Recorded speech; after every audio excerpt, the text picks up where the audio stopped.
This is the Conelrad Alert. Civil defense information will be broadcast at 6:40. West of the Rockies, you're on the air. Hello. Y2K, how can we prepare? Stop a few of their machines and radios. Throw them into darkness for a few hours. We are fighting for our lives. My family must survive. Over 5 years, 1,000 gallons of gas, air filtration, water filtration.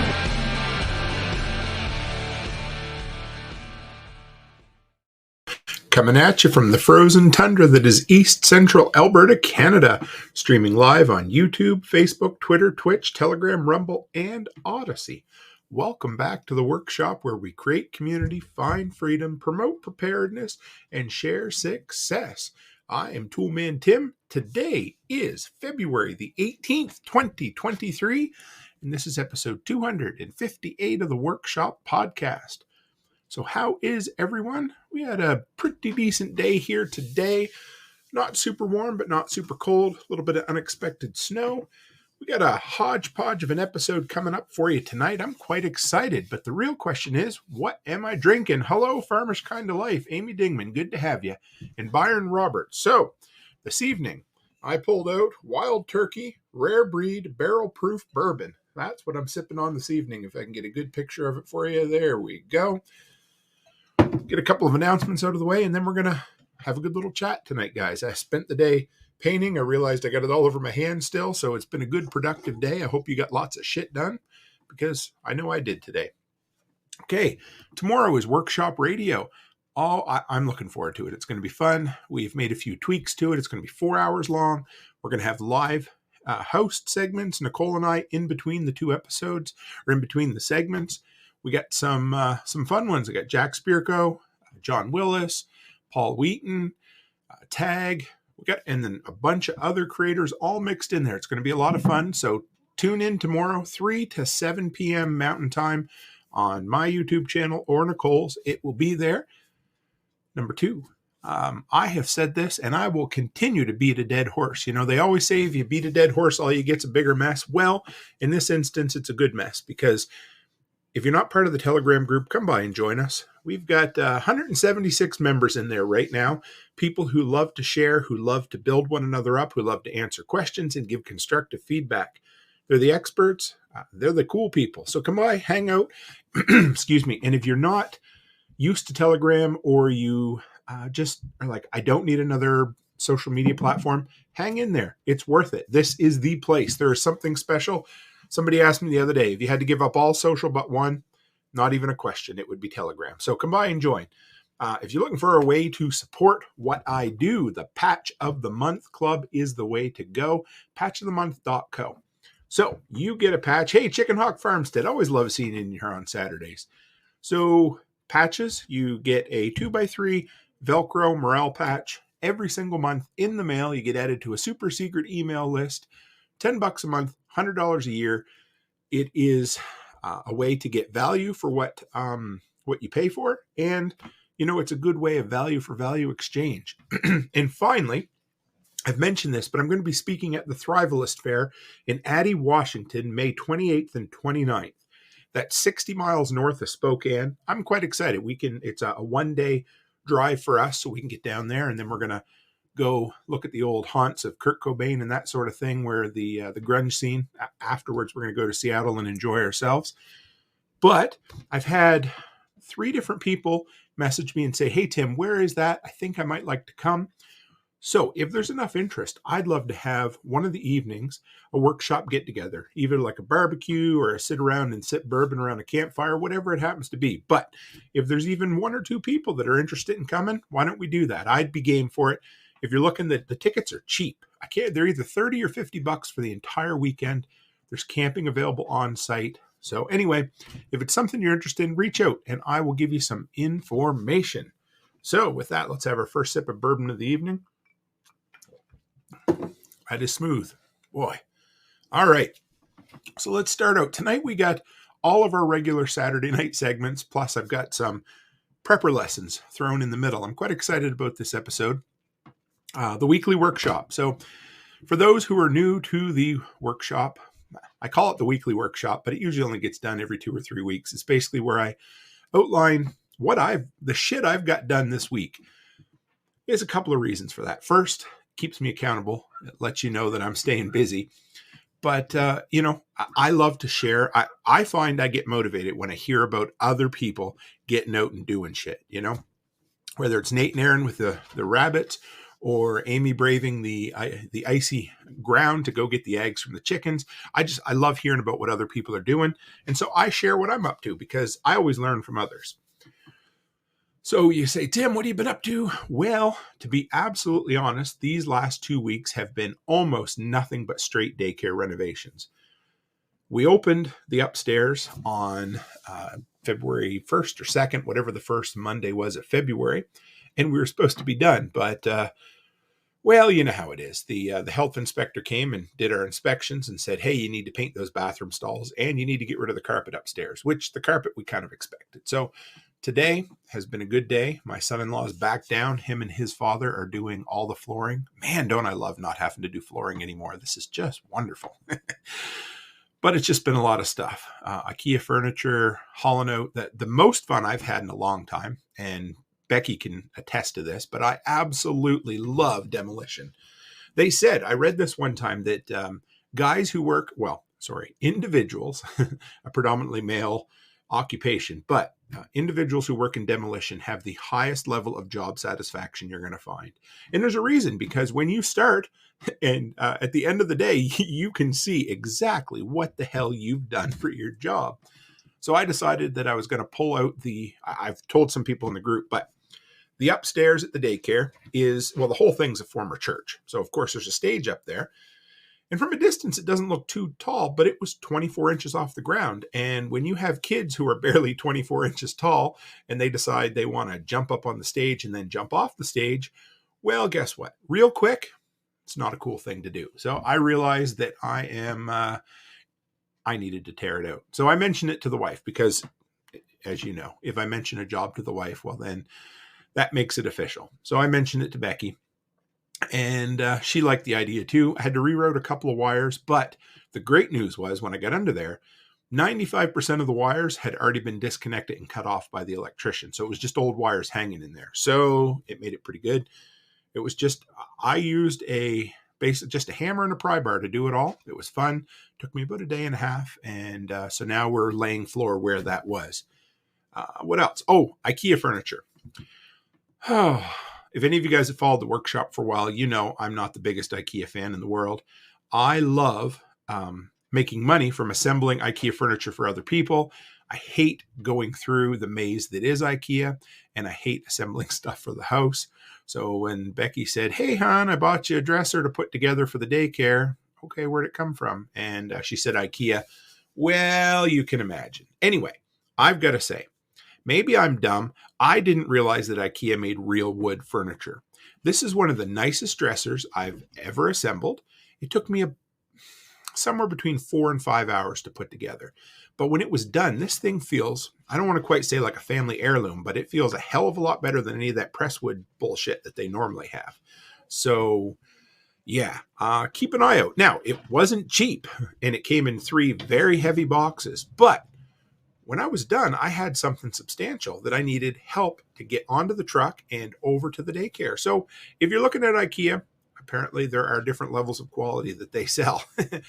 Amy says, demolition gives you a high satisfaction because beating the shit out of a wall is a great way to get frustration out too. So is beating the shit out of a person, but that's illegal. So it's way more fun to do it with a wall. That sounded weird. Anyway. Today, my big job was, as you've seen on my hands, light blue painting of the entranceway. And again, this was on me. So I painted the upstairs entranceway at the daycare, and we loved the light blue. I loved the light blue so much, it just opened it up. It hadn't been painted in years, just this kind of dingy old white that had been there since it was a church. And then it was a photo studio after that.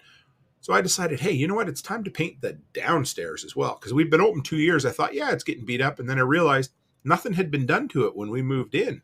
And it was fun. I got both coats of rolling done, and I got the first coat of cutting in everything I can reach from the ground. So that's kind of how I paint.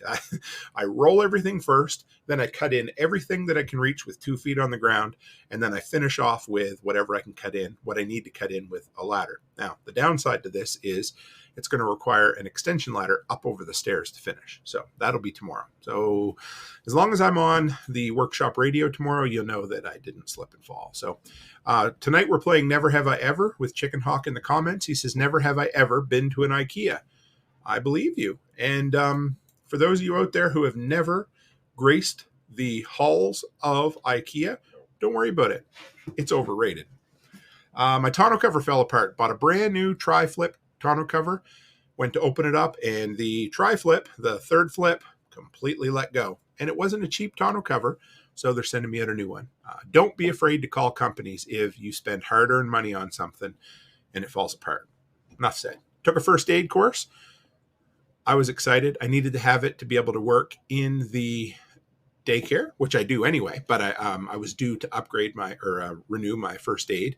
So since I can't go down to the States and take it through any of my wonderful friends who live down there and teach it, had it done here locally. Me and 5 of the girls from the daycare went to a local friend of mine offers the course. We had a great time. I learned a lot, again, about slings and containing the bleed.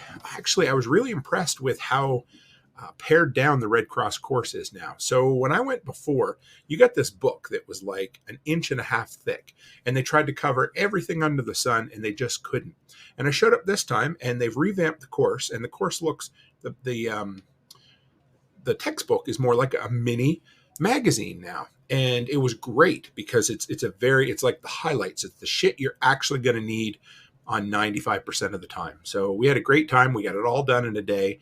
We did the CPR on the dummies. We did the AED, automated external defibrillator. If you never learned how to use one of those, I mean, they're dead simple. Any idiot, they say, can run it, but it doesn't hurt to get a little training, especially for me, Amy says, wow, I guess we're going to go through the comments. Byron has never been to an IKEA, and Amy Dingman has never been to an IKEA. None of you are missing anything. First time I went was 3 or 4 years ago at a Christmas.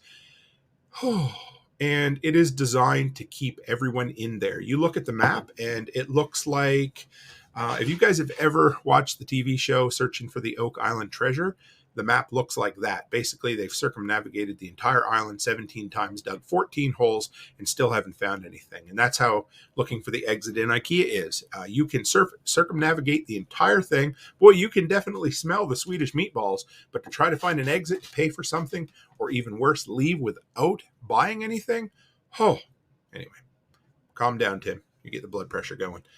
I bought a new clamp. I got this new clamp I ordered out of England to test out. And the first time I tried to use it, it wouldn't fit where I wanted to use it. But it's called the Kibosh clamp.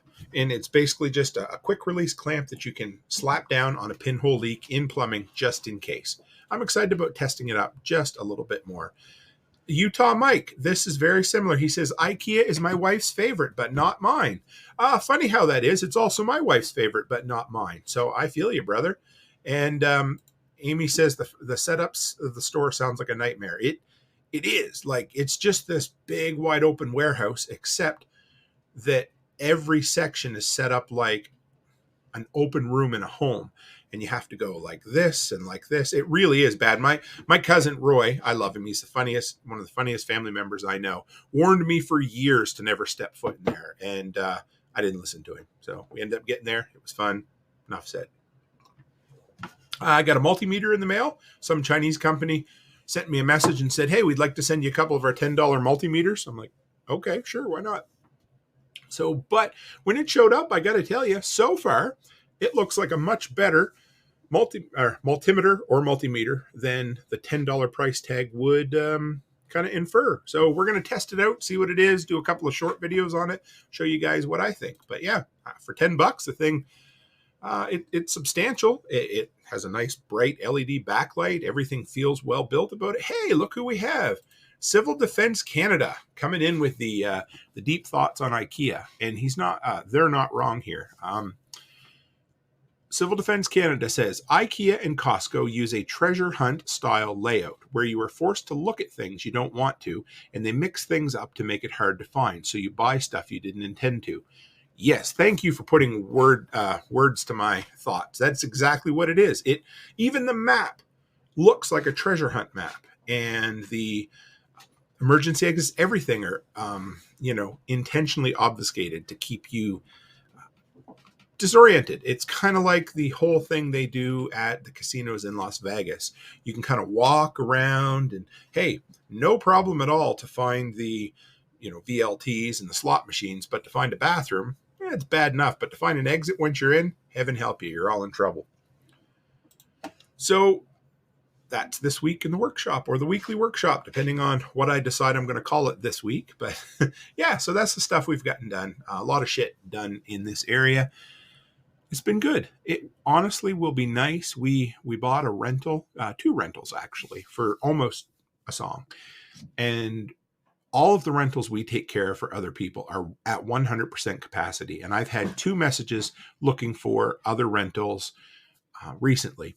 So I got to get my ass in gear and get the one empty rental that we have that is in no shape to rent right now renovated. So I'm going to set myself a month to maybe 6 weeks to get it done, but it has to be done before I go to Tennessee for Living Free in Tennessee Spring Workshop. So I'm quite excited. And the cool thing is I don't have to do flooring anymore. My son-in-law comes down and does all that for me. So that makes it a little easier. I just buy the shit for him. And yeah. Utah Mike says Costco is no problem for me. I go darn near weekly. I love Costco. Enjoy it. It took a lot of years for that to grow on me. There's like 6 in the city of Edmonton where we go. So we have our pick. Each one has its own eccentricities about it. Some are better than others. One has really poor staff, or maybe what I should say is one has really piss poor staff attitude. But they're all interesting depending on whether you want to fill your propane or get tires or, that kind of stuff. But Costco's grown on me. I've really used, especially the Costco Business Center, to build our long-term dry good preps over the years. So it's like the internet. It can be good. It can be bad. Let's move on. So tonight, the main thrust, kind of the theme of tonight's show, this was something I was laying in bed a little while ago and I realized, we have went through nothing. None of these are serious, but these are prepping situations that we've lived through, worked through, handled over the last about 18 months. I wanted to do a year and I was like, there's a few good ones I'd like to throw in. Plus my show, my theme, I got to make the rules. So anyway, I think I picked 7. Let's take a look here. Yeah, we got 7 kind of scenarios that we have been dealing with over the last, or that we worked through. And you know what? Some things were good, some things were bad, but I learned a lesson in all of them. So I figured, hey, why not share them? John Witherspoon wants to know, are you, good to see you, he said, are you going to Self-Reliance Festival in March? That'll be a negative this time. I'm just not going to be able to make it down in time. Becky and every woman in my family, other than my daughter Olivia, plus my mother-in-law, my sister-in-law, and my sister-in-law's mother-in-law are all going to England for 3 weeks. So they're going to be gone. I'm holding the fort down. And then when she gets back, we're going to head to Living Free in Tennessee. But just so you know, I'm going to be actually 6 weeks in Tennessee in September and October. So so whatever the Tuesday is after Labor Day, my plan is to leave that day and go down and work in the woods on our property down there for anytime I can get in there. We're going to have a work day. I'm going to be at Prepper Camp, Prepperpalooza, and Self-Reliance Festival, and then head back up to the Great White North just in time for snow season. So, hey, might as well get it all planned up.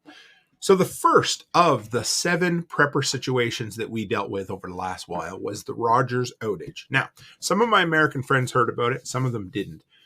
If you don't know, Rogers is one of the largest telecom companies here in Canada.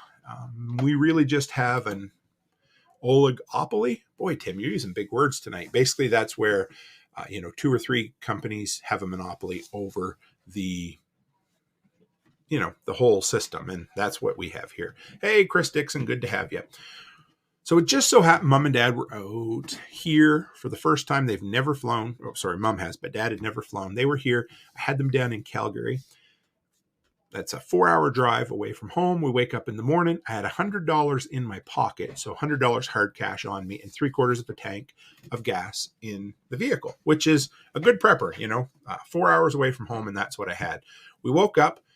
I went through I think it was Tim Hortons or McDonald's for coffee that morning, and they had a sign, hey, our debit machine isn't working. So I said, well, I got cash. I'll pay for that. And I think it was like $25. So at that point, I had 75 cash left. And then we had to go to another place. I think the kids wanted some cold drink or something. And I pull through, and the next place says, debit machine isn't working either. I thought, what the hell is going on? So I asked them. They said, oh, no, there's some kind of weird Canada-wide outage. So our, information technology system was basically down. So at least a portion of it. Okay. So, and I want to mention exactly this, Chris, and this is one of the lessons I learned. $100 used to be enough to get a person home. Now it's more like $300. And that's the thing. So I always kind of counted on having $100 in my wallet if I'm traveling. If I'm around town, I'll be honest. Sometimes I get lax and don't have it. But if I'm going out of town, especially further than Edmonton, I keep cash in my wallet just in case. And $100 really was kind of that sweet spot. I always planned on having enough to fill my tank of gas and maybe buy myself some gas station snacks. And if I had that, then I knew that that would basically get me 500-600 kilometers drive. So, 300 to 400 miles if that's what I needed. And that's kind of what I planned on. So anyway, we were there. And so all of a sudden it was like, okay, we need to assess the scenario. What is going on? So, of course, the first thing you need is information. And I asked different people. We turned on the radio, got on the internet a little bit just to see. And sure enough, we went back, sat down for breakfast at the hotel. And yep, it was a serious scenario. Now, we had plans of going to the Rocky Mountains that day. And it was, it would take quite a bit of fuel, a couple of tanks of gas there and back. Well, no, about a tank of gas there and back. But then you had meals and all this stuff. And so we had to decide, are we going to head home or are we going to take the trip? And we decided, because a few things, it was only Rogers that was down. Some of the other telecom networks were up. So some credit cards were working. All debit cards, which are linked to your bank machine, weren't working at the time. Certain bank machines were, certain weren't. But most of the bank machines were tapped almost instantly. I ended up, I would talk to some gas station owners. I talked to an armored truck driver, which was cool. He was like, yeah, we've been trying to stay on top of it. We couldn't. So anyway, we took stock of what we had to see if we could afford the trip, based on what we knew. And we thought, what, we're not going to let what we didn't know, but we're not going to let this one day occurrence right now ruin our trip, because we had a basic full tank of gas and we had enough cash to buy ourselves some snacks on the way. So we figured, okay, with that gas alone, we should be able to get there and get back. So we decided to take the trip, and we did great. Now, some of the lessons we learned on that. So first off, $100 wasn't enough for sure. Now, what I say is I would like to have enough in my wallet for 2 full tanks of gas at this point, just in case. So I'm kind of shooting. It's funny that Chris said that, but for longer trips, it's about $300 that I'm shooting to keep on hand now, because if you can afford to go away and you've got it all in your bank, what the hell are you going to do if you wake up and the systems aren't working? Because who knows? Of course, what were the rumors? Well, it was hacked or whatever. And from there, so that was the first thing. Make sure I'm keeping more money on hand if I'm further away than a couple hours from home. That's the first. Now, another thing that I did discover, though, is if you do keep cash on hand, you can enjoy your day as usual. You can drive around. Most places are going to say, hey, we'll take your cash. We like hard cash. We'll do it. And we did. We enjoyed our day as usual. But another thing that helped, a little bit of redundancy, even in the electronic end of things. So for us, we had a couple different credit cards drawn on a couple different banks. Always carry them with us. That was a big help, because I can't remember which branches were working and which weren't. Some were, some weren't. So there was another redundancy, Now, not everybody likes credit. We travel with credit cards all the time because it's basically a modern necessity. But again, 2 is 1, 1 is none, 3 is a guarantee, right? I want to share this one here for the listening audience as well. Utah Mike says, my rule is to have a cooler in the bed of the truck. Load it with drinks and food. Never buy food out. Way too overpriced these days. You're right, Utah Mike. I heard someone say the other day, it was in the Telegram group, and I can't remember who it was, but one of their rules for life over the last year or two was to never buy something from a place with a speaker. And I thought, I like that. But anyway, Garden Girl said they started listening to the audiobook of On the Beach. I got to go back and listen to that again. It's really, really good. And Utah Mike says, during the early days of pandemic, many stores did not want cash. You're right. It's a tough one, right? I don't know. So again, there's another reason for redundancy, having some cash and having some cards. One way or the other, hopefully one of them will get you through. And then sometimes we just have to learn to turn tail and head home. If we'd have had less cash on hand, or if we'd have had basically an empty tank of fuel, I'd say my decisions would have been different. We may not have went home, but I think we would have stayed around the hotel for that day just to see how things shook out. And if we got up the next morning and things were still bad, I think we would have headed home at that point. Hey, One Step, good to see you there. Next. So the next one was last winter.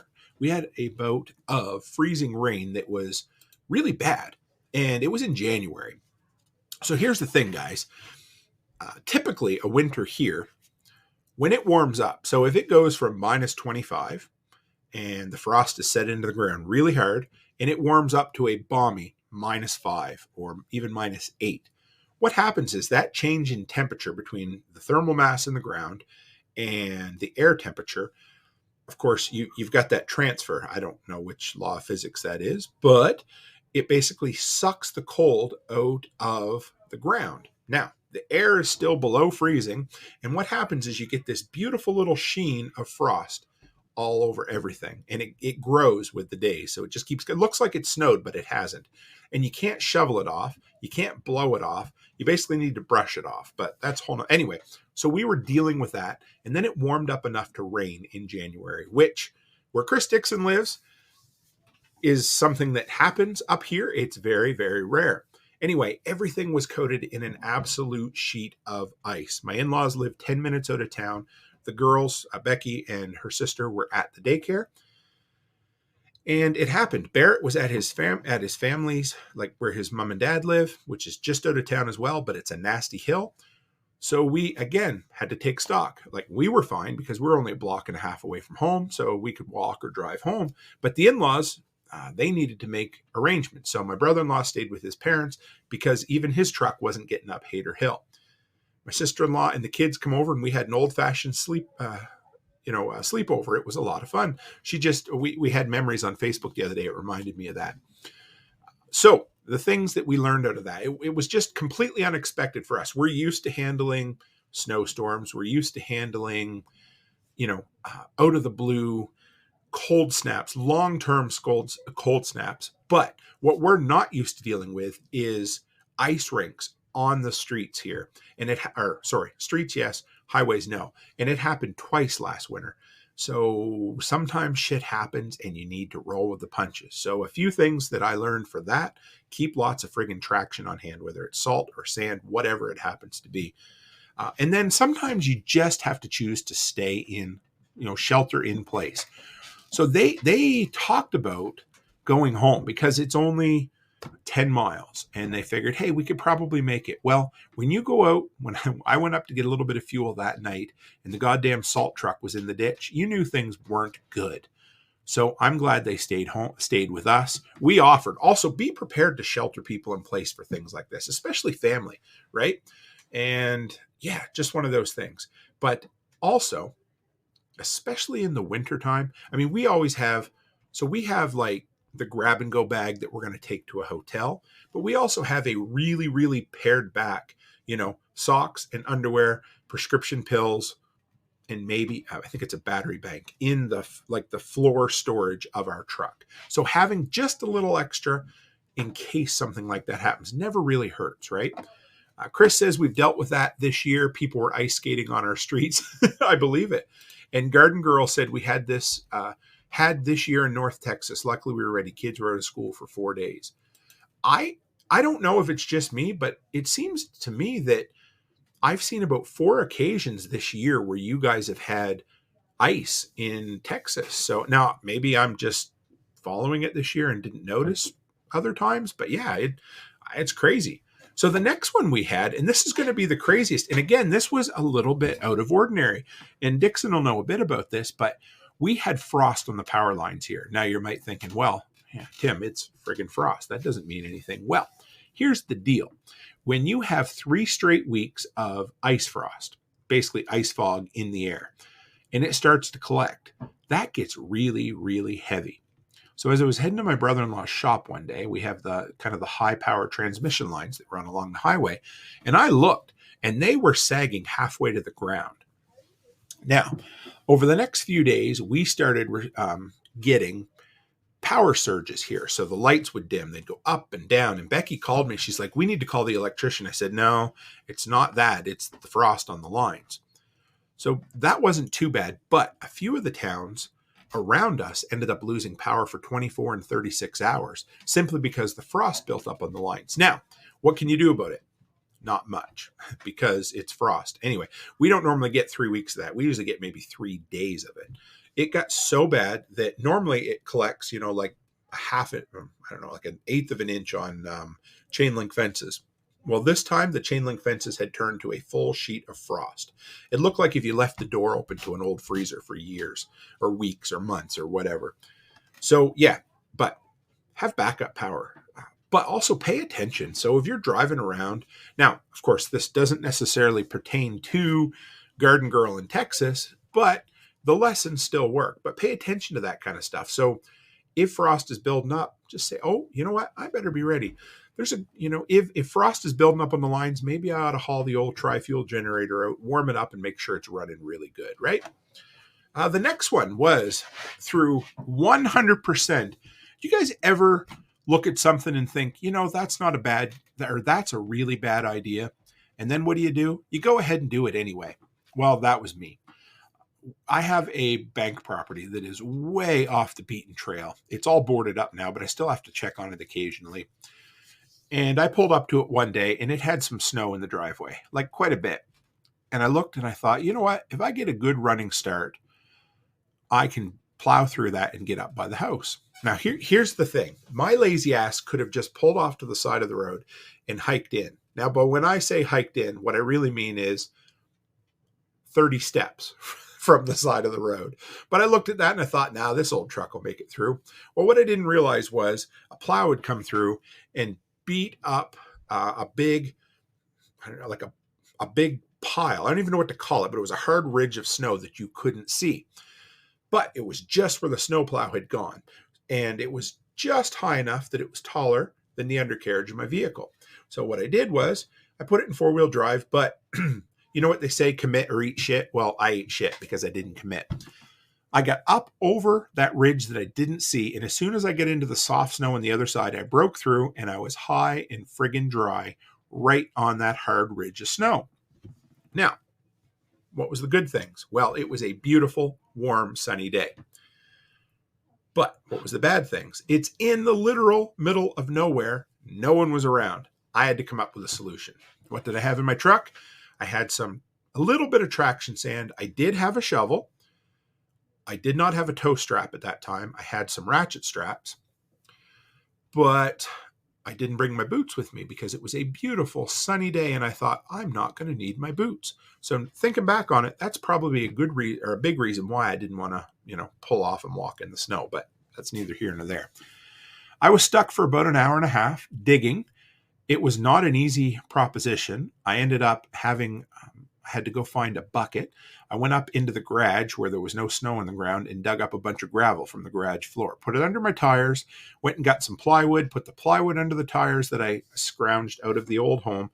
And eventually I rocked my truck back and forth enough to get out of there. So what did I learn? Well, not much because I did it again about 2 months later, but a tractor was coming along and he pulled me out quite quick. Now, it wasn't nearly as bad, but it was on the other side and I really thought I was okay. I wasn't, so I've never done that again. But have a tow strap. So that's the first thing I picked up was a tow strap. Now, would it have helped in this instance? Not necessarily. But if somebody came along who didn't have one, I could have said, hey, can I hook up and you pull me out right quick? Always travel with your boots in the wintertime. And now I do that every time I go. Sometimes Becky's like, why do you got them big old clunky boots in the back seat? Well, because I was stupid one time and I didn't have a lot of traction sand. So anytime I leave, I throw a 5-gallon bucket. Anytime I'm going out of town, I throw a 5-gallon bucket of traction something or other in the back of my truck. Now, actually, it might have been the same trip. No, it wasn't the same one. Another trip that winter, I ended up getting a flat tire on the side of the road. Now, not a big deal. I just hadn't had a flat in a while. And I was pulling off a gravel grid road. And as soon as I got on the highway, my low pressure sensor came on. And as I'm driving, you can see the pressure dropping like fast. So every grid road is 1 mile. I get to the very next grid road, I pull over and it's just about flat. And I look and I'm like, there's a big ass rock in that tire. And I'm thinking, I could try to patch that here right now, but it's not going to work. So here I am laying on the side of the road. It was a nice day, not a bad day. I'm laying on the side of the road and I had to change the tire. Not a big deal. So I did have a good plug kit with me. I did have a good compressor with me. So that stuff was there. It just wasn't usable this time. So I had to put my spare, the wheelbarrow tire on. And I did. And it was fine. It was fine. What did I learn? Well, that my spare was in good shape. I had inspected that before, but I had never pulled my gear out to actually use it. So the jack sucks, of course. The wrench, the lug nut wrench, whatever, sucks as well. But I discovered, fairly quickly I could make it work for me. So I did. I was able to finish my work day. I thought, okay, when I got back, I give some really serious thought to getting an upgraded jack and an upgraded lug wrench for my truck. And I decided that I'm okay with what I have because how do you want to put it? The real estate space in the vehicle isn't worth giving up just to keep a jack that's going to be in the way all the time. So I'm okay with that. Now, I do not, Martinson. I've thought about that. I've got a short box truck and I have shit stashed everywhere in my truck. I also have to consider some of that shit in a rollover, for instance. Now, could you have it secured? Sure, you could. But, I have the kids in there quite often, grocery shopping. So I had to decide, am I cool with what I have or do I want to upgrade? So I made the decision that in this instance, I'm going to stick with the factory stuff. I inspected it afterwards. Everything worked good. I knew I was comfortable with it. But a full-size matching spare, if I can get it up in that spot, would not be a, how do you want to put it? It wouldn't be a bad proposition if I can do that. So for that was, I was able to finish my day though. So it was good. I went back, got a new tire put on at the tire shop. And I did take that one over to the house and try to frig with it on my bench and see if I could plug it. But it was just too big. I put 4 or 5 plugs in there and it was still leaking. So I'm glad I didn't waste the time because again, sometimes you get it in your head, oh, good, I'm going to try my skill. But you need to know when something's just too bad to try to fiddle with it on the side of the road, right? So exactly, yeah. Next, pulling my daughter out of the ditch this winter. Not once, not twice, but thrice. 3 times Gracie got stuck this year. But she's getting better. I'm really proud of her because it was all early in the winter. So I learned every time. The first time I went to pull her out, I had a proper toe strap. Well, I like the toe strap. I bought it for like $25-$30 on Amazon. If you're looking for a link, I'll try to remember to throw it in there. And Chris Dixon says, I can put a full-size spare on my truck. Perfect. That is exactly the advice that I come for every evening. I'm going to do that. That is one thing I can do to make my life a little bit better for spares. So there you go. Okay. So number 1, I did have a good toe strap for my daughter. Now, I didn't exactly know where the tie-off points were, but we did have a Grand Caravan before, so that wasn't too bad. If you've never towed somebody out of a ditch, practice doing it a few times, because sometimes you really got to come onto that sucker in order to make it work. So remember that. Practice ahead of time if you have a chance. The first time I went out to dig her out or pull her out, I didn't have a shovel. Sometimes it helps to loosen up the snow or try to break it up or whatever. Anyway, so that was the first time. But what I didn't have a shovel, and I didn't have clevises. So the next time I went and bought some, I made sure I had clevises within a few days. So whenever I have to do something like this, the first time I towed her out a couple of years ago, I didn't have a tow strap. We had to borrow one. So I ended up buying a tow strap. And then the next time, you know what would be good? Clevises. So I bought some of those. All right. Now, here's the thing. The second time I went to tow her out, she was way down in the ditch, way down in thick snow, to the point where I decided to defer to the experts. And so I called the local tow guy. I said, hey, her vehicle's down there. We're going to take her to work. When you can get there sometime today, come and tow it out. And they did. Also, having CAA or AAA for my American cohorts is worth having. And also, don't be scared to call a tow company, because if you think you can't handle it and you think you're going to make the damage worse, call a tow company. That's what they have insurance for. Hey, Chuck Peoples, good to have you. Utah Mike said, I added a good 4-way to remove lugs, still factory jack. Oh, I like those. Another thing, if you have a locking lug nut on your vehicle, make sure you keep the key to that in your vehicle, because that was something that I struggled with a bit, was getting that one locking lug nut off, because they don't fit as well. They fit, but they fit weird if you've never used them. And using them with the coming from the factory jack and everything was a little bit of a pain. So, Chris says he needs to share his J-hook with you. I try to remember. Oh, all right. Sounds good. And what do we got? Yeah, Chuck Peoples is in here. Good to have you. And so another thing. The third time I had to go, and my daughter was stuck. She said, Dad, I'm stuck. And I said, well, where are you? Over by the vet in town. And, she's got all-season tires on her vehicle, which, whatever. But she has a little van, and she's still a fairly young new driver. And I said, okay, I'll come over. She said, I tried to make a run, and I couldn't, and now I'm on the shoulder of the road.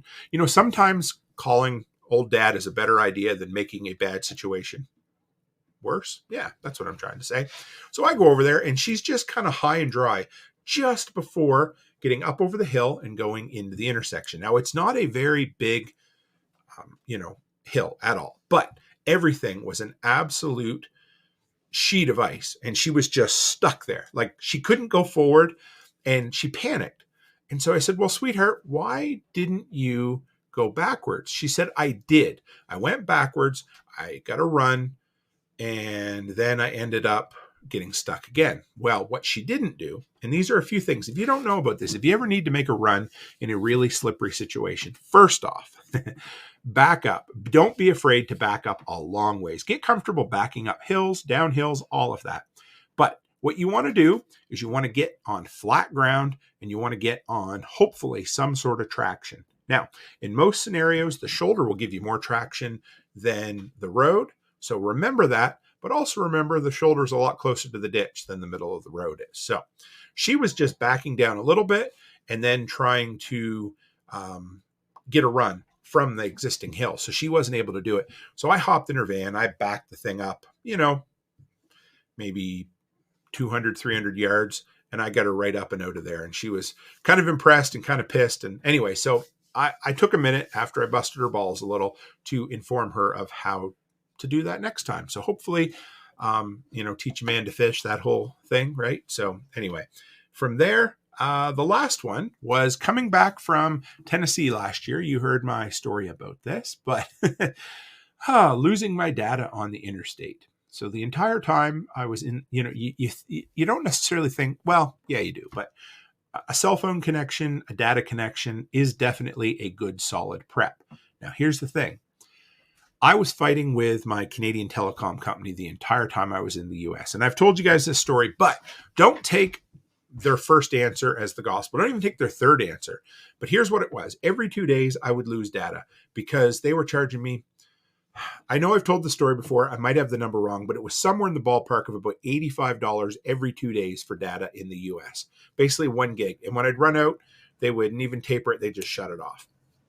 So my wife kept hollering at him like, you must have something better that you can offer. And they said, well, we'll give you this. And whatever it was, it was some sort of plan, but it wasn't that great.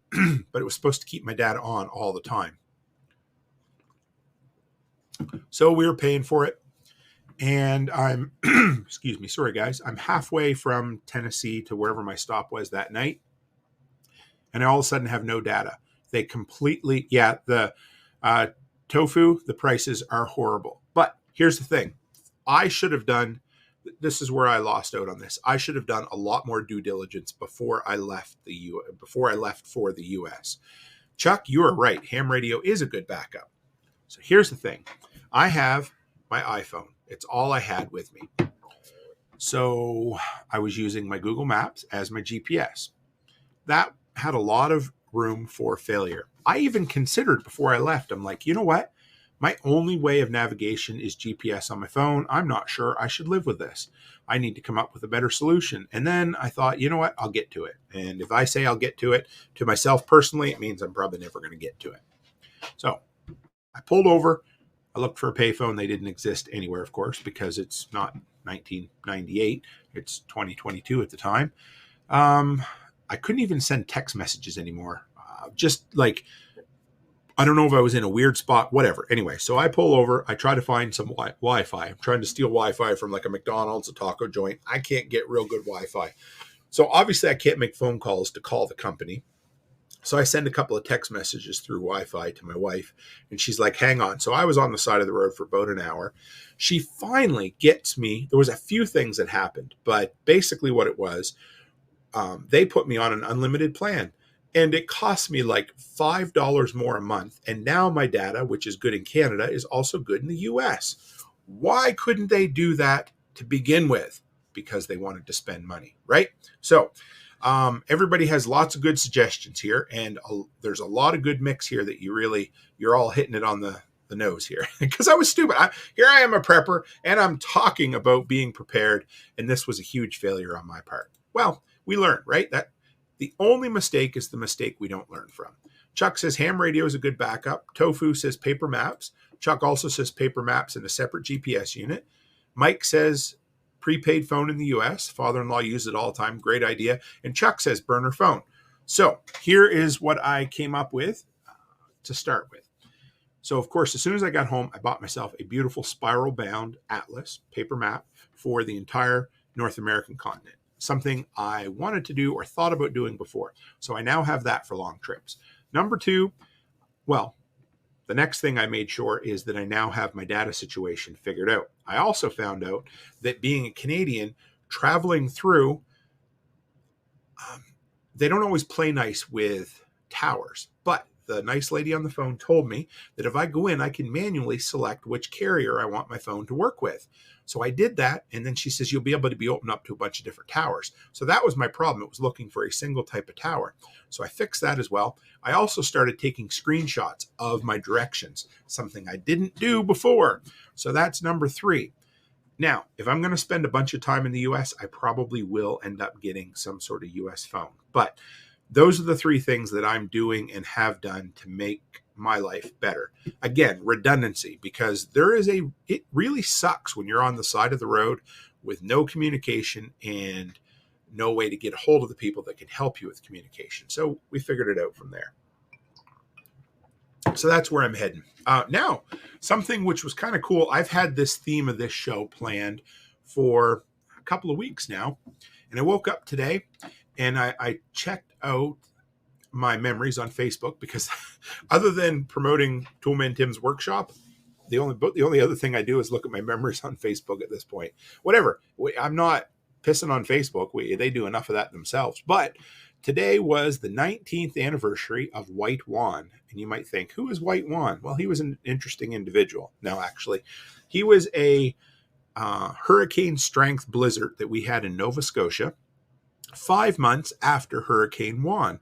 So they called it White Juan. I'm not sure we could call a storm White Juan anymore. That sounds like somebody would be offended somewhere. But anyway, we're going to call it that. So February 18th and 19th, 2004. I've talked about it a bit before, but this was a good memory I wanted to share with you. So those were the 7 prepper lessons, the last 18 months. And then this story come up, and it was, they called it a nor'easter and a weather bomb with a 57 millibar drop in pressure in 42 hours, making it one of the most explosive weather bombs ever. It was even more powerful than Hurricane 1 5 months earlier, which on the East Coast where I grew up, hurricanes were almost never happened. They would either be a tropical depression or a post-tropical storm or whatever by the time they got there. Anyway, Hurricane 1 was bad. We didn't get it where I lived, but the rest of the province did. So this was basically a hurricane, but in the wintertime. Share with you a little bit of this Weather Network story, but it says snow fell at a phenomenal rate of 5 centimeters per hour, which was 2 inches per hour for 12 straight hours. Blowing snow and high winds gusting regularly for more than 120 kilometers an hour, which is 75 miles. So 75 mile per hour sustained winds. Blizzard conditions for a day or more created monstrous drifts as tall as 10 feet. Halifax, Yarmouth, and Charlottetown broke all-time 24-hour snowfall records, receiving over 3 feet, 3 inches of snow. For the first time in history, Nova Scotia and PEI declared province-wide states of emergency. The Confederation Bridge, which is the bridge from New Brunswick to Prince Edward Island, was closed because it had so much snow on it, they were worried that it could cause structural issues. Crazy. Let's see what else we had here. Skip ahead a little bit. So, some reports of snowfall were upwards of 150 centimeters, which was 60 inches of snow in places. But the reports were never completely confirmed. But what was confirmed was in Yarmouth at the airport. So Yarmouth was basically the closest city/town to where I lived that had an active airport that recorded things. They got 101.2 centimeters, 40 inches over less than a 2-day period. And Halifax, the biggest city center in Nova Scotia, got 34 inches, 95 centimeters in that same time period. They said one of the biggest problems was that they were predicting 20 inches of snow and decent winds, but they ended up getting 35 inches of snow in places and way more wind than they expected. Now, here was a neat little story. 10 years later, Nova Scotia just received the $3.6 million in disaster financial assistance promised from the federal government. Yeah, well, there you go. But some of the memories from that storm were quite fun. If you've followed me for a while, it's exactly it. Utah Mike says it's the wind, a whiteout, and that's exactly what it is. When you have wind and snow, yes. This was very similar to the Groundhog Day storm I've talked about before. Again, hurricane strength winds with blizzard snow, but this had more sustained precipitation. It was fun. I remember my buddy Alex, he came over to my apartment. We played Risk for most of the day. We just sat around and enjoyed it. The power didn't go out the first day. It went out the next day. Some of the memories I have is after the storm was over, we went for a walk downtown. My local Ricardo's, that's my favorite famous pizza joint, has an upstairs apartment above it with a balcony. The drifts were up into that balcony, so they were more than a story high. They were taller than the decorative lampposts downtown, which are about 12 feet high. I remember in the middle of the storm going over to my buddy Alex's house, and his grandfather Poe was out in the storm snow blowing his driveway. And I asked him when he came in, I'm like, what the hell were you doing that for? And he's an old dude. He's long past now. But at the time, he said, listen, Tim, he said, I know I hate being out there in that storm, but if I don't get some of the snow out of there now, by the time it's all done, it'll be too much and I won't be able to handle it. I thought, oh, okay. So we kept an eye on him. And anyway, the next day I was still working at Dairy Queen, and that's when everything shut down and was out of power. So we got all the Buster bars we could eat, all the ice cream cakes. I filled garbage bags with Dairy Queen ice cream bars and took them home and put them in Mom and Dad's freezer. And we ate them for like 2 years later. It was crazy. Utah Mike says, hope the beer fridge was full before the storm started. We had, I think we had dark Bacardi rum. That's about all I drank back then. But yeah, we spent the day playing Risk. That was fun. And then the next day, this was one of these things that I really kind of had developed the penchant for prepping, or so what I ended up doing, the first thing I noticed that day, I was a big tea drinker back in those days. And when things were cold, like, of course, my apartment had no heating. So I went up to mom and dad's where they had wood heat. But they had a wood furnace, which means there's really no way to heat water on that. And I really, really wanted a hot cup of tea. That's all I wanted. It was just, you were cold and you wanted something hot to drink. So I went down to my Aunt Nancy's, who had a wood cook stove in her kitchen. She had hot water on. I went down, had a beautiful cup of tea. And then I started asking family members, does anybody need anything? And I was only, I don't know, 22, maybe 21, 22. And most people had stuff. And so I asked Nancy, I said, do you have any extra candles or anything? She brought me out a whole bag of candles. And I just drove around and I checked on my coworkers. And there was a guy who was pretty poor. His name was Lewis. And I gave him a bunch of candles that he needed because he didn't even have a way to light up his house or his little apartment because it was so dark. And anyway, it was just one of those, I think it was the first time I was living on my own that there was some sort of weather event that really knocked the power out. And I learned a lot from it, but it always sticks with me because it was the biggest winter storm I have seen so far. It's like Homer when he said, Bart, I know you said it's the worst day ever. And he goes, it's the worst day ever of your life so far. Remember that. So there we go. What does Mike say? Hope the beer fridge was full. Next is our ongoing segment that was named by Letty Lou called Stranger Than Fiction. It's where we take a news story or an interesting article from some sort of news publication and we break it down and discuss it. So this is a little off topic from what we were talking about before, but it does have to do with balloons and sovereign airspace and stuff. So I wanted to share this story with you. So I'm going to ask you guys a question and think about it as we go through this question. But the question is, what constitutes sovereign airspace? Now, I thought I knew the answer to that before I read this article. The article was written by a lady called, her name is Bo Chen Han from the South China Morning Post, but she works in Washington. She's an American citizen. She writes out of Washington, D.C. So at first I thought, okay, this article is going to be pro-China, whatever. It wasn't. It's not at all. But it's a pretty interesting article that was a bit of a mind twist for me. So I wanted to share it with you. Now, here's the thing.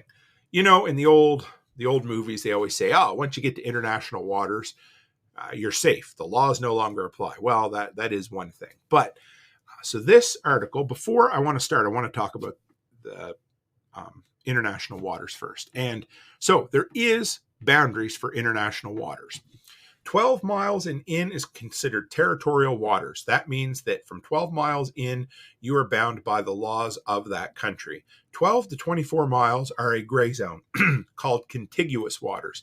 The only time that country is allowed to enforce those laws is when there's suspicion. So if you see a boat that you think has a bomb on it, or it might be full of drugs, the Coast Guard, the U.S., is allowed to enter a watercraft up to 25 miles out. Once you pass 24 miles 1 feet, you are now in what is known as international waters or high seas. And at that point, the laws you need to abide by are the country that your boat is flagged in or flagged under. So if you're on a cruise ship that is ported out of the Bahamas, the laws that apply to you are from the country of the Bahamas. So that's straightforward. Now, of course, there's been this whole balloon thing and whatever, and you can go down whatever route you want to with that, but I just want to talk about what constitutes sovereign airspace for a country, because I thought this was pretty interesting, and I learned something, and at the end, I don't know if I know any more than I did before I read this article, but it said over the years, China and U.S. have consistently talked about what sovereign airspace means. Now, the U.S. said that this balloon that, they popped is considered a violation of U.S. sovereignty. Now, a few neat little articles. It said Article 1 of the Convention of International Civil Aviation says that every state has complete and exclusive sovereignty over its airspace and its territory. Okay, so every country has sovereignty and justice over airspace in their territory. However, what does that mean? Indiscriminate use of force against a civilian airship that has seriously violated the spirit and So what China said was that the U.S. did not break the word of the law. They broke the spirit of the law when they popped China's balloon. Okay, whatever. So this isn't a China-U.S. thing, but I wanted to, you guys are used to this story by now. We've all heard it, but I wanted to dig into it. So what they're asking is, did China, or if some hypothetical nation floats a balloon through the airspace of Canada, are they violating international law? So the first thing I thought was, well, planes go through there, and planes have to follow the rules of the country they're going through or respect them. But satellites don't. So where do we go with this? So did China violate international law? Now here's the thing. The upper limit of sovereign airspace is not defined. So what extent can the US or Canada or any Western nation claim sovereignty over its skies? So the long-standing legal presumption concerning sovereign airspace is that the state maintains sovereignty over the space above the land it controls. Okay, we all know that. That's simple. Now here's the thing. Only in the era of airplanes and more recently space travel have there even been limitations that needed to be considered. Before that, would we have dirigibles and airships or whatever? So what is clear in international law is sovereign airspace ends where space begins. Okay, we know that for sure, but does it end sooner than that? So objects operating in outer space are not subject to sovereignty claims. Okay, so that means that satellites, the International Space Station, that kind of stuff are not in violation of sovereign air. Otherwise, the International Space Station would be however many times a day it circumnavigates the Earth, right? So, because that could open up a whole nother kettle of worms that nobody wants to deal with. Bourbon's good tonight. So it says, there is no treaty which clearly defines the upper limit of national airspace. I thought that was interesting. As such, there's no clear dividing line between national airspace and outer space, at least on paper. Now, so this guy, this expert, is citing some really interesting precedents, that because that's what we do in law, right? When we want to figure something out, we look, how's it been treated before? So the first thing they mentioned was the Concorde. Anybody who's a Gen Z or a young millennial out there probably is like, what the hell's the Concorde? But it's the jet that used to be able to go from New York to Paris in like 4 hours. They retired it in 2003. So yeah, if your back doesn't hurt, you probably don't know about it. So to argue that customary international law, widespread state practice followed out of a perceived legal obligation. Anyway, that's legalese to say, if it's always been done this way, then it's probably how it's going to be seen by the courts. So it defines the boundary between airspace and outer space to be at least 60,000 feet because the Concorde traveled at 60,000 feet and did not, and it was in national air boundaries. So we know at least 60,000 feet is considered sovereign airspace. Okay, so we'll skip that because I summarized that. Now, another great example, or another example that experts cite, dates back to 1960 and the Cold War, when the Soviet Union shot down an American spy plane piloted by Gary Powers. The plane was at about 65,000 feet, another indicator of what cannot be considered outer space. I thought, you're right.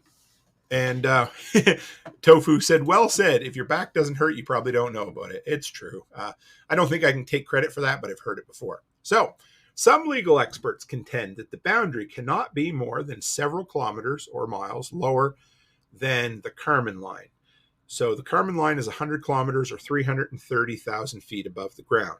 The Kármán line, K-A-R-M-A-N, is the line or the approximate altitude where satellites can no longer maintain their orbits around Earth. The atmosphere is thick enough that the gravity, and it does its thing and sucks the satellites back to Earth. So we know that at 100 kilometers, what would that be, 60 miles? At 60 miles up is the bare minimum for satellites, and that's considered space. So we know somewhere between, say, 65,000 feet and 60 miles is the outer limits of what is considered sovereign airspace. So I thought, and here's the thing, there's no exact answer to this question. So it's one of those, hey, let's beat it around for a while and not really come up with it. But Now, here's the thing.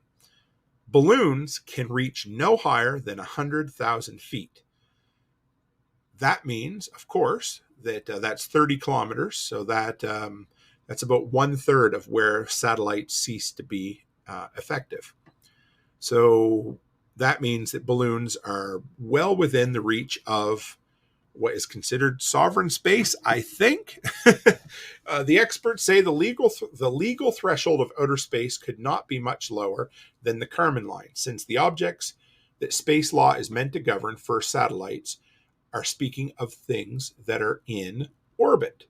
So basically anything that can't, what these guys are saying is they're going to guess that basically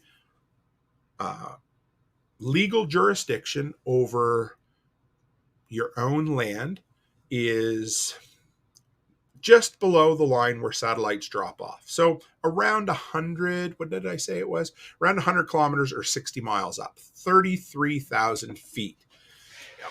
Clark Deacon missed us tonight, but it was a good one, brother. Good to have you over here, and yeah, drop by anytime. So does that solve it? Not really. It was I learned something. I wanted to share it with you guys.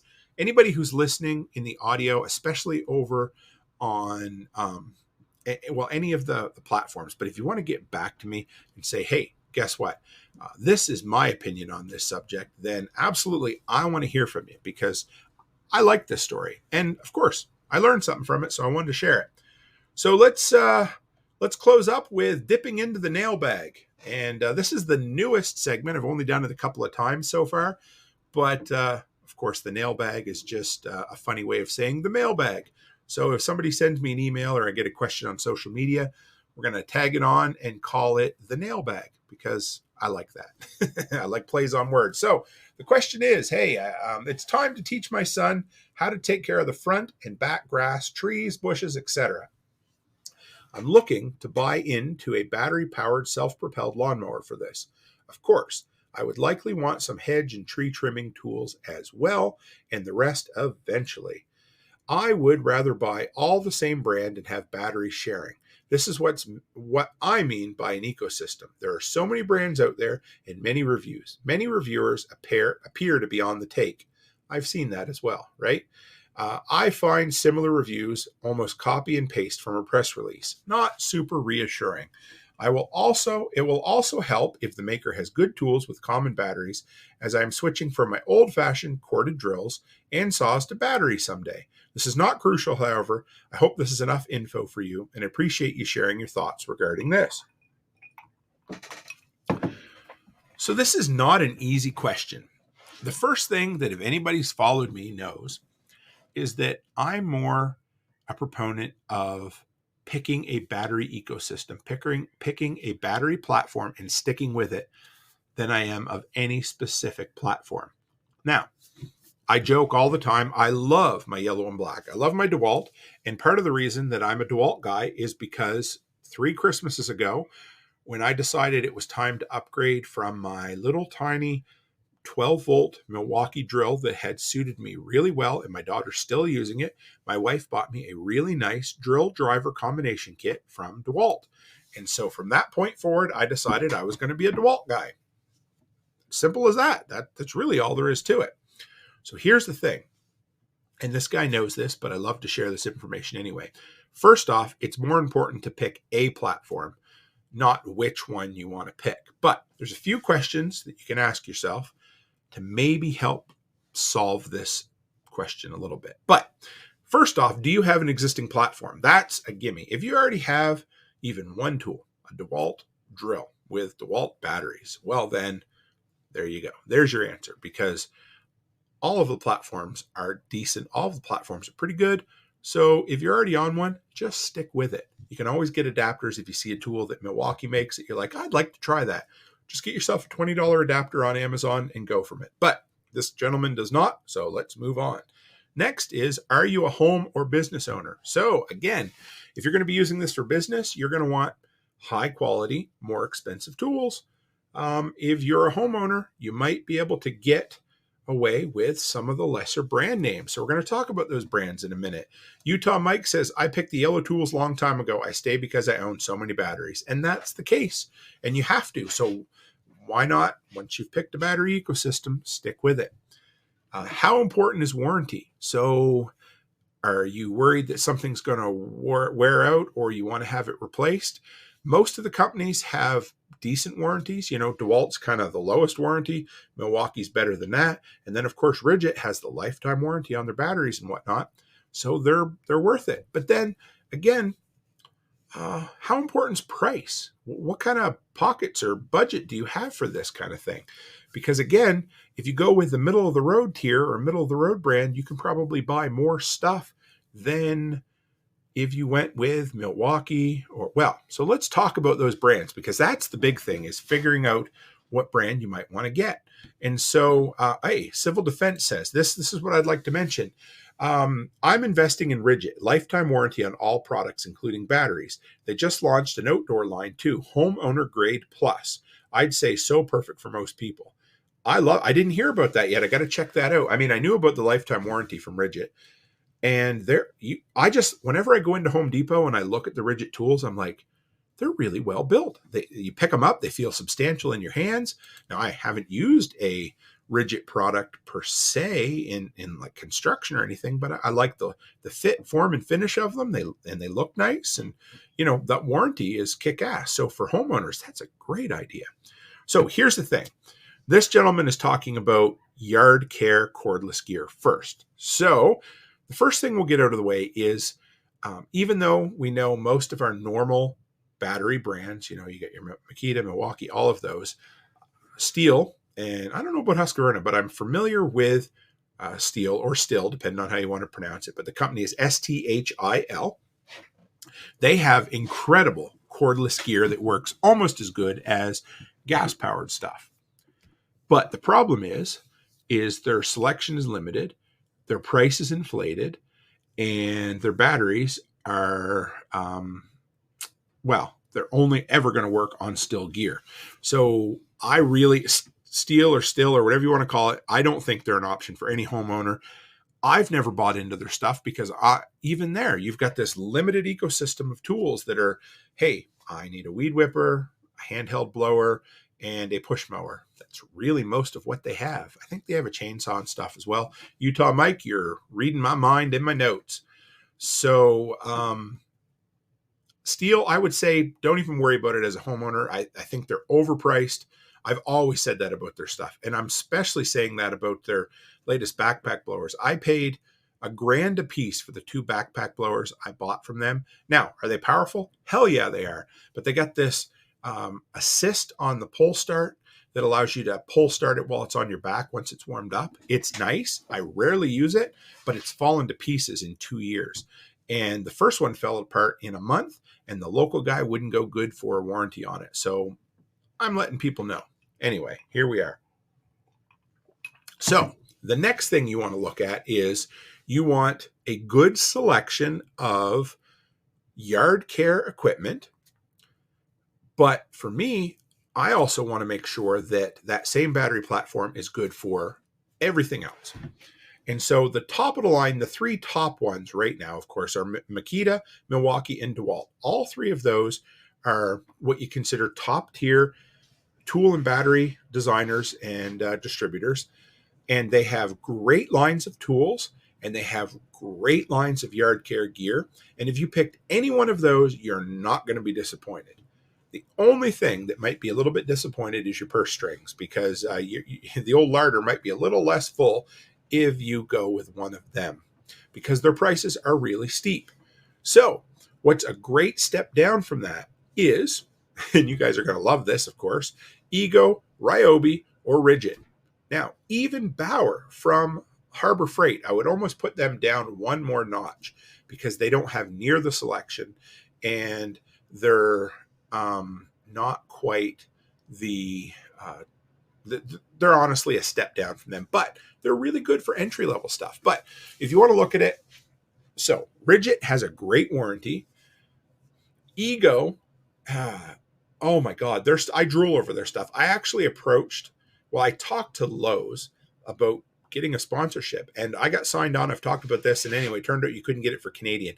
And the reason I approached them was because I love the look of their Ego gear. I wanted to try it, but I did not want to invest in another platform. Take care, Martinson family. Great to have you. So Ego's great. Their price is a little high.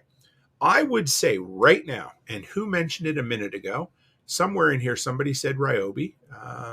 We'll go back just a little bit. I missed it, and I'm still not seeing it, guys. But somebody mentioned Ryobi there. So here's the thing. There it is. Sorry, Utah Mike said Ryobi. I would say Ryobi is the perfect blend of affordability price, huge selection, and damn good quality for the all around homeowner. I really don't think you can beat it. I watch guys on YouTube that I respect their opinion on tools, and they take Ryobi gear to the work site, and they're really happy with it. And my God, I don't think there's anything that Ryobi doesn't make. They have a great selection. So personally, if you said, Tim, I'm going to hold a gun to your head until you tell me what the best overall selection, price, and quality is for a homeowner, I got to say it's probably Ryobi. I'm not 100% familiar right this moment with their warranty, but I know it has to be decent. But anyway, their price, they're 20 or 30% below Ego. The only one that might be a little bit cheaper is the Bauer stuff. And I like their stuff. It's good, but it's not great. Couple of things, like I bought the shop vac. It's a little underpowered. I did buy the little tiny handheld pruner that I'm going to try this spring. I'm quite excited about trying that for around my front hedge at the house. So we'll give that a test. But yeah, now if you want to go the next step up and go with a good line of tools, like I said, Ridgit might be the one, because overall Ridgit, I don't know how they do it, but their quality is damn close to Makita, Milwaukee, and DeWalt, and their prices are a little bit less. Thank you, Civil Defense. Said most Ryobi stuff is 3 or 5 year warranty. So that's better overall than DeWalt. They have the 90, 1, and 3. So it's like 90-day money-back guarantee, 1 year parts and labor, and then 3 years parts. So yeah, it's okay. And then I think Milwaukee's 3 years parts and labor now, but I might be wrong about that. So I hope that helps a lot. Know Your Joe says we tended to shop at Lowe's, start buying into the Cobalt line of tools and power tools. Then all of a sudden they switched gears and became Craftsman-centric in their lineup and promotions. And then he said, and it appears they are thinning the emphasis on Cobalt. Kind of feel like a bait and switch, not sure which direction to go. Absolutely. And I'm wondering, when you go into Home Depot, I don't know if anybody else is noticing it, but their DeWalt selection has seemed to have been decreasing quite a bit. A fellow content creator, Tools with Souls, he used to hang out in here quite a bit. He's gotten real busy with his content over the last couple of years. He's been talking about that too. So I really do hate it when that happens. The other thing is Lowe's is leaving Canada. So they have decided to revert. So a lot of their big stores are going to shut down. A few of them are going to switch back to Rona, which is a Canadian brand. So I don't know what that's going to do with all of Lowe's existing brand deals, but I think Cobalt will still be a thing. And Cobalt looks pretty good. And so, yeah, I don't know. It's something to think about. I do like it. And there are some of those entry levels. There's the Walmart style, the Harbor Freight, and then the low-end Lowe's one that are all pretty decent and have, a step down selection from some of the other stuff. But yeah, other than that, I would say Ryobi if I was a homeowner and I wasn't doing anything for money at this point. And if I was doing things for money, I'd say DeWalt, because any other option is wrong. No, I'm just kidding. There's lots of nuance to the discussion. So I hope that helped a little bit. Other than that, yeah, we can always chat some more. So guys, that's it for me this week. No, this evening, because tomorrow, tune in tomorrow especially. I'm really stoked about tomorrow. So if anybody's got any other questions, you can throw them up there while I'm kind of leaving. Know Your Joe says, why are they leaving Canada? Well, here's the thing. It's kind of funny. Apparently years ago, Sam's Club came to Canada and failed miserably. I didn't know this, but Target came to Canada 15 years ago. They bought a lot of the old Zellers locations. They failed miserably. and tucked their tail between their legs, shut all their stores down, and went back to the U.S. only.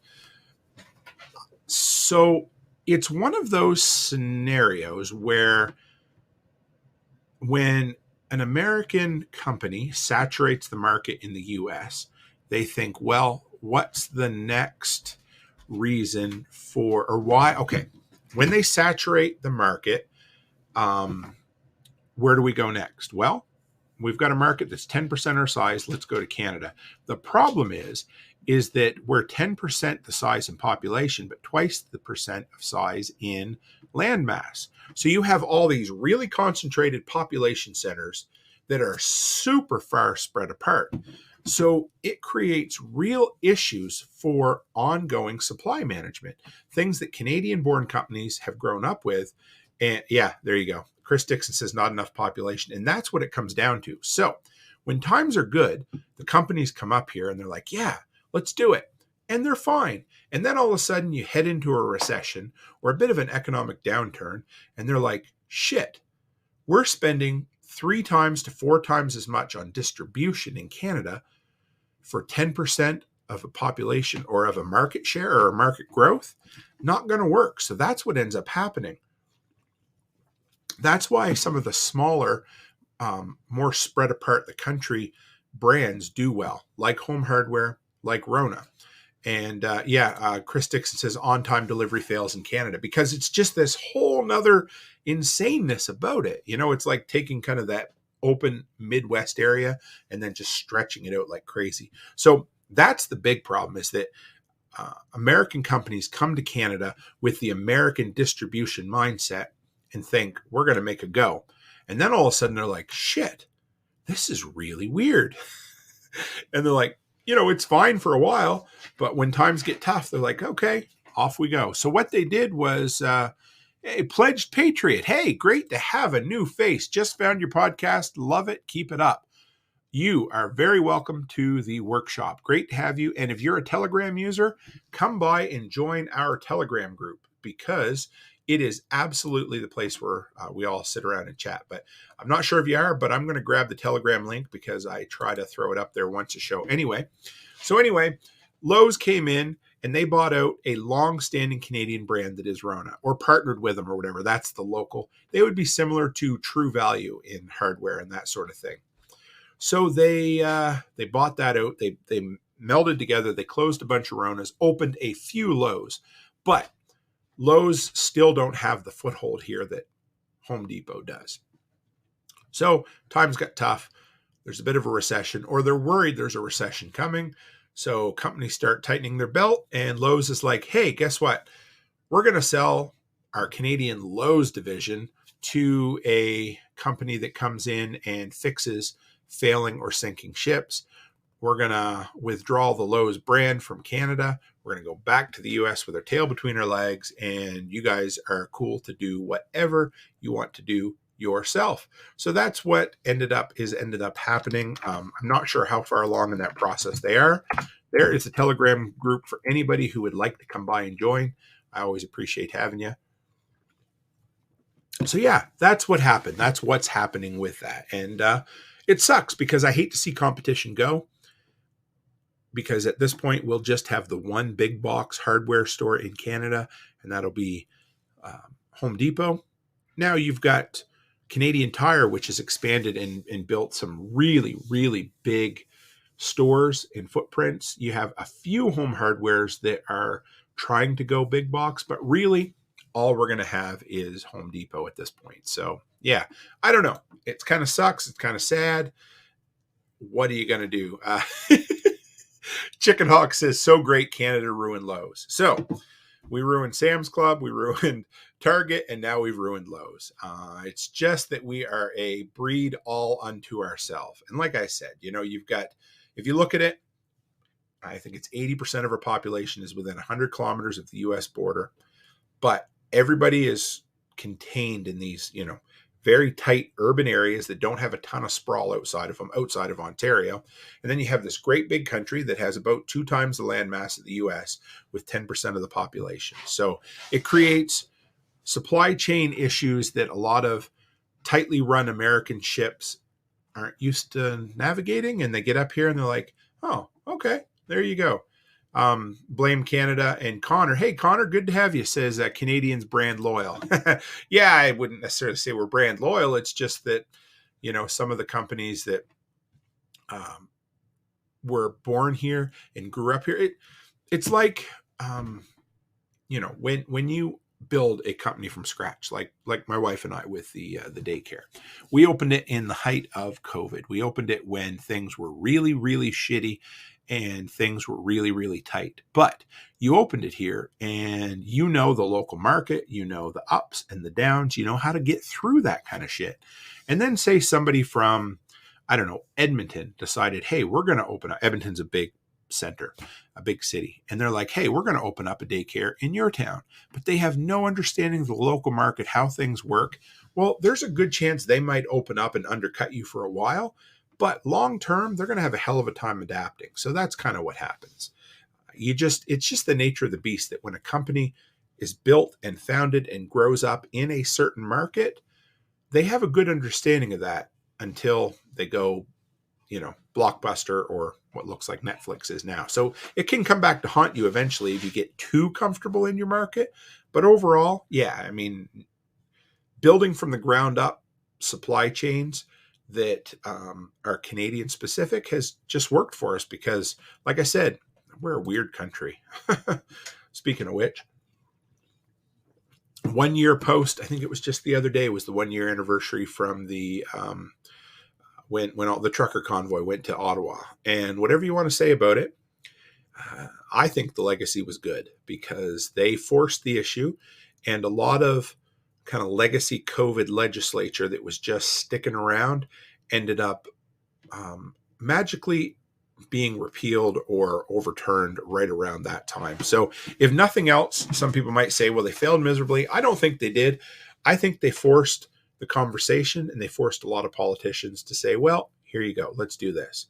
Did they get everything they wanted? Hell no. Did some of them end up going to jail? Yeah, they did. Was it a mess? Yeah, it was. But let's toot our horns for the convoy from last year because that's what I did. And let's move on from that. That's enough for Canadian politics for this evening. So where are we going? Tomorrow, 3 p.m. Mountain Time. So 3 till 7 is what I'm excited for. The Workshop Radio. I really love the radio format. You guys know I did the call-in show just a little while ago. I just have a love for talk radio in general. And so tomorrow is going to be, we have actually 11 segments from 11 different creators. That's how many we're going to fit in this time. They're going to be 15 to 20 minute segments. And in between, we're going to do some honk honk. Chicken Hawk says, absolutely honk honk.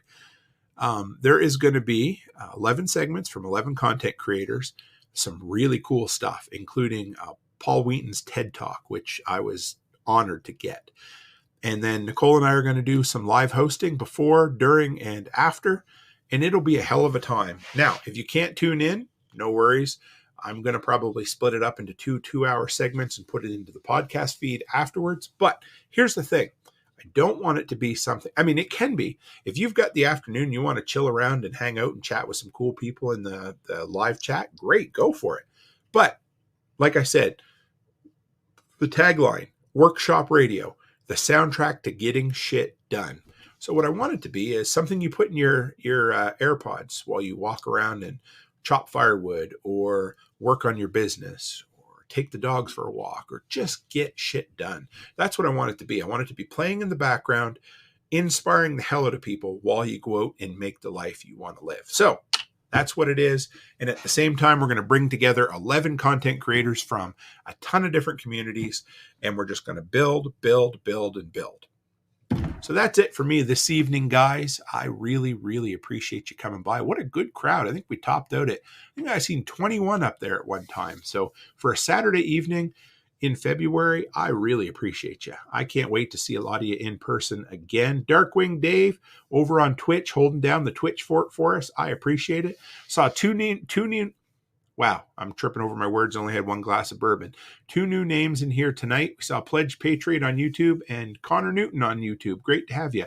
I don't think I've seen you in here before, Connor. And if I have, I apologize, but I try to keep up on everybody who comes through. So, guys, as always, stay happy, stay healthy, and have a great week.